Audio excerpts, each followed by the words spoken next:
যে নারী এই তিন জায়গায় গমন করবে, তিন জায়গায় বেড়াতে যাবে, তার কোনো ইবাদত আল্লাহর দরবারে কবুল হবে না। বিশ্বনবী সাল্লাল্লাহু আলাইহি ওয়াসাল্লাম নিজে বলেছেন, কোন নারী যদি এই তিনটি জায়গায় অবস্থান করে, এই তিনটি জায়গায় যদি সে যায়, তাহলে তার কোনো ইবাদত, নফল, ফরজ, কোরআন তেলাওয়াত, তাসবিহ, তাহলিল কোনো কিছু আল্লাহর দরবারে কবুল হবে না। পুরুষদের তুলনায় নারীরা বেশি ইবাদত করে, আমল বেশি করে, কিন্তু কিছু ভুলের জন্য তাদের সমস্ত আমলনামা নষ্ট হয়ে যায়। প্রিয় দর্শক, অবশ্যই মা বোনদের উপকারের জন্য ভিডিওটি শেয়ার করে দিবেন। আপনার একটি শেয়ারে হতে পারে মুসলিম মা বোনদের মুক্তির পথ। আপনি যদি মুসলিম হয়ে নিজেকে ধন্য মনে করেন, অবশ্যই আলহামদুলিল্লাহ কমেন্ট করবেন। নারীরা নফল নামাজ বেশি পড়ে, নফল রোজা রাখে, কোরআন তেলাওয়াত বেশি করে, কিন্তু সামান্য কিছু ভুলের জন্য তাদের কোনো ইবাদত আল্লাহ পাকের দরবারে কবুল হয় না। তাদের সমস্ত আমল আল্লাহ তাআলা ধ্বংস করে দেন।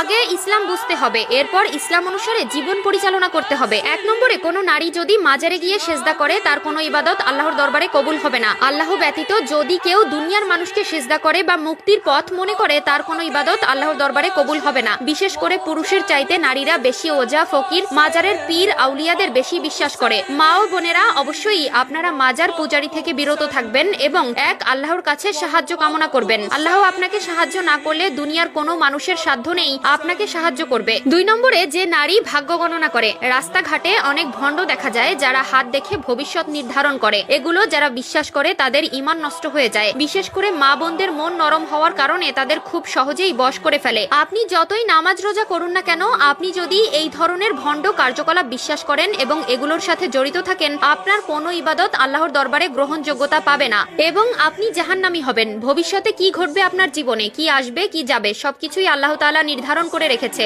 ভবিষ্যৎ সম্পর্কে জানার ক্ষমতা কারো নেই, তাই এই ধরনের কাজ থেকে নিজেকে দূরে রাখবেন এবং আল্লাহ তাআলার কাছে পানাহা চাইবেন। 3 নম্বরে, ওই ধরনের নারীদের ইবাদত আল্লাহর দরবারে কবুল হয় না যারা টিয়া পাখি দিয়ে ভাগ্য গণনা করে। রাস্তার পাশে অনেক মানুষ দেখা যায় যারা টিয়া পাখি নিয়ে বসে থাকে এবং ভাগ্য গণনার প্রতিশ্রুতি দেয়। নারীদেরকে সহজ সরল পেয়ে খুব সহজেই তাদেরকে কাবু করে ফেলে এবং এই ধরনের ভণ্ডামিগুলো বিশ্বাস করাতে বাধ্য করে। মেয়েদের মন নরম থাকায় শয়তান সবসময় নারীকেই টার্গেট করে, তাই যথাযথভাবে এই ধরনের ভণ্ডামি থেকে দূরে থাকবেন এবং এক আল্লাহর উপর বিশ্বাস রাখবেন, নয়তো আপনার ঈমান নষ্ট হয়ে যাবে। নামাজ হলো মুসলমানদের সবচেয়ে গুরুত্বপূর্ণ ইবাদত। নরনারী উভয়ের জন্যই নামাজ ফরজ করা হয়েছে, কিন্তু পৃথিবীতে এমন কিছু মুসলিম নারী আছেন যাদের নামাজ কবুল হয় না। নবী করিম সাল্লাল্লাহু আলাইহি ওয়াসাল্লাম ইরশাদ করেন, সেই মহিলার কোনো নামাজ কবুল হয় না যে তার স্বামী ছাড়া অন্য কারোর জন্য সুগন্ধি ব্যবহার করে এবং যতক্ষণ না সে নাপাক ব্যক্তির মতো গোসল হয়ে পবিত্র না হয়, ততক্ষণ তার নামাজ কবুল হবে না। আবু দাউদ